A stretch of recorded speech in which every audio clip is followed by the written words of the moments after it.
August 15th, జనవరి 26 ఈ days వచ్చాయంటే మనం జాతీయ జెండాని ఎగరవేస్తాం, జనగణమన పాడుతాం, మన దేశభక్తిని చాటుకుంటాం.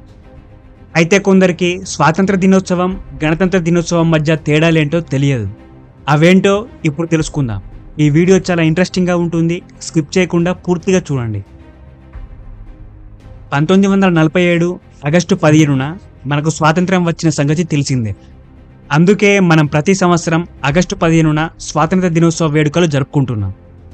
1950 జనవరి 26న మన రాజ్యాంగం అమల్లోకి వచ్చింది కాబట్టి ప్రతి సంవత్సరం జనవరి 26న గణతంత్ర దినోత్సవం జరుపుకుంటున్నాం. అయితే ఇక్కడే స్వాతంత్ర గణతంత్ర దినోత్సవాలకి తేడా ఉంది. అవేంటో ఇప్పుడు తెలుసుకుందాం. ఆగస్టు 15న అంటే ఇండిపెండెన్స్ డే రోజున మనం జాతీయ జెండాను ఎగరవేస్తాం. కానీ జనవరి 26 అంటే రిపబ్లిక్ డే రోజున జెండాను ఆవిష్కరిస్తాం. జాతీయ జెండాని ఇలా ఎగరవేయడానికి, ఆవిష్కరించడానికి మధ్య తేడా ఉంది. అదేంటంటే ఆగస్టు 15కి మన జాతీయ జెండాను పోల్ కిందకి కడతారు. ఆ తర్వాత దాన్ని దారంతో పైకి లాగి జెండాను ఎగరవేస్తారు.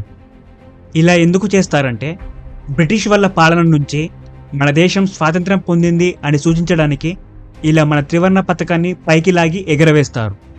దీన్ని దేశ ఆవిర్భావానికి ఒక సింబల్గా సూచిస్తారు. అయితే జనవరి 26న అంటే గణతంత్ర దినోత్సవం నాడు మాత్రం జెండాను ఆవిష్కరిస్తారు. జెండాను ఆవిష్కరించడం అంటే ఏంటంటే మన జాతీయ జెండాను పోల్ కిందకి కాకుండా పైనే కట్టి ఉంచుతారు. జెండాను పైకి లాగకుండానే పోల్ పైభాగంలో అప్పటికే కట్టి ఉన్న జెండాను దారంతో లాగి విప్పుతారు. దీన్నే జెండా ఆవిష్కరణ అని అంటారు. ఇలా జెండాను ఆవిష్కరించడం అంటే దేశం ఇప్పటికే స్వతంత్రంగా ఉందని, తనకు తానే సొంతంగా పాలించుకుంటుందని సూచిస్తారు. ఆగస్టు 15కి మన దేశ రాజధాని ఢిల్లీలోని ఎర్రకోటలో ప్రధానమంత్రి జాతీయ జెండాను ఎగరవేస్తారు. కానీ జనవరి 26న రాష్ట్రపతి భవన్ వద్ద కర్తవ్య పథ్లో రాష్ట్రపతి జాతీయ జెండాను ఆవిష్కరిస్తారు. అంటే ఇండిపెండెన్స్ డేకి ప్రధానమంత్రి జెండాను ఎగరవేస్తే రిపబ్లిక్ డేకి రాష్ట్రపతి జెండాను ఆవిష్కరిస్తారు. ఇలా ఎందుకంటే 1947 ఆగస్టు 15 నాటికి మన దేశానికి రాజ్యాంగం లేదు. అందుకే దేశ ప్రధానికి ఆగస్టు 15న స్వాతంత్ర దినోత్సవం నాడు ఎర్రకోటలో జాతీయ జెండాను ఎగరవేసే బాధ్యత ఉంటుంది. ఎర్రకోటనే ఎందుకంటే 1947 ఆగస్టు 15న మన దేశ మొదటి ప్రధాని అయిన జవహర్లాల్ నెహ్రూ ఇండియా గేట్ వద్ద ఉన్న ప్రిన్సెస్ పార్కులో మొదటిసారిగా అధికారికంగా జాతీయ జెండాను ఎగరవేశారు. ఆ తర్వాత ఆగస్టు 16న అంటే మరుసటి రోజునే ఎర్రకోటలో జాతీయ జెండాని ఎగరవేశారు. అక్కడే ఆయన మొదటిసారిగా దేశ ప్రజలను ఉద్దేశించి ప్రసంగించారు. ఇక 1948 ఆగస్టు 15న నెహ్రూ ఎర్రకోట వద్దే జాతీయ జెండాను ఎగరవేశారు. ఇక అప్పటి నుంచి ఇండిపెండెన్స్ డేకి ఎర్రకోట వద్దే దేశ ప్రధాని జాతీయ జెండాను ఎగరవేయడం ఆనవాయితీగా వస్తోంది. అయితే 1950 జనవరి 26న మన రాజ్యాంగం అమల్లోకి వచ్చింది కాబట్టి అప్పటి నుంచి మనం ప్రతి సంవత్సరం గణతంత్ర దినోత్సవం జరుపుకుంటున్నాం.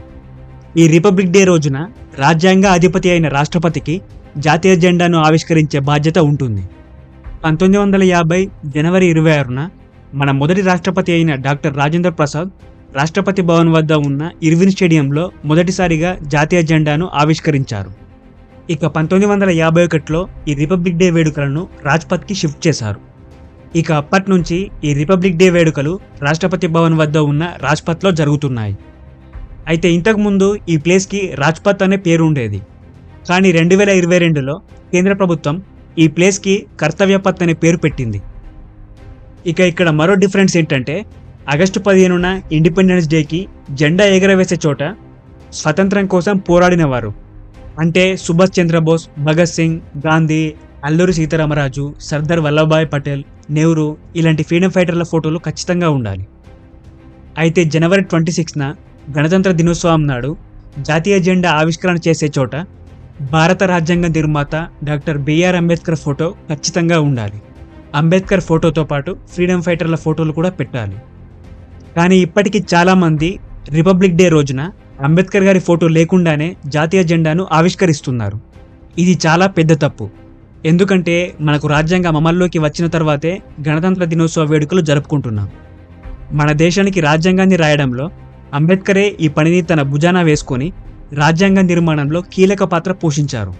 కాబట్టి జాతీయ జెండాను ఆవిష్కరించే చోట ఖచ్చితంగా ఆయన ఫోటో ఉండాలి. ఫ్రెండ్స్, ఇక్కడ ఇంకో ఇంట్రెస్టింగ్ విషయం చెబుతాను. ఆగస్టు 15th కానీ జనవరి 26th కానీ సెలబ్రేషన్స్లో భాగంగా ఇలా కొందరు బైక్స్పై స్టంట్స్ చేయడం చూసే ఉంటారు. అయితే ఇటీవల ఇండియన్ ఆర్మీకి చెందిన డేర్ డెవిల్స్ అనే టీం ఒక సరికొత్త రికార్డ్ సృష్టించింది. అదేంటంటే 7 బైకులపై మొత్తం 40 మంది ఒకరిపై ఒకరు నిలబడి రైడ్ చేశారు. 20.4 అడుగుల ఎత్తులో బైక్స్పై హ్యూమన్ పిరమిడ్తో వరల్డ్ రికార్డ్ క్రియేట్ చేశారు. కర్తవ్య పథ్లోని విజయ్ చౌక్ నుంచి ఇండియా గేట్ దాకా 2 కిలోమీటర్ల వరకు ఈ రైడ్ చేశారు. ఇంత ఎత్తులో ఇలా బైక్స్పై ఒకరిపై ఒకరు నిలబడి రైడ్ చేయడం ప్రపంచంలో ఇదే మొదటిసారి. ఇలాంటి అద్భుతమైన ప్రదర్శన చేసినందుకు గాను ఈ dare devils team Guinness book of world records, Asia book of records, Limca book of records ఇలా మొత్తం 33 ప్రపంచ రికార్డులు సాధించింది. Okay friends, thank you for watching. ఈ వీడియో కనుక మీకు నచ్చినట్లయితే లైక్ చేయండి, సబ్స్క్రైబ్ చేయండి, కామెంట్ చేయండి, అలాగే మీ ఫ్రెండ్స్ అందరికీ షేర్ చేయండి.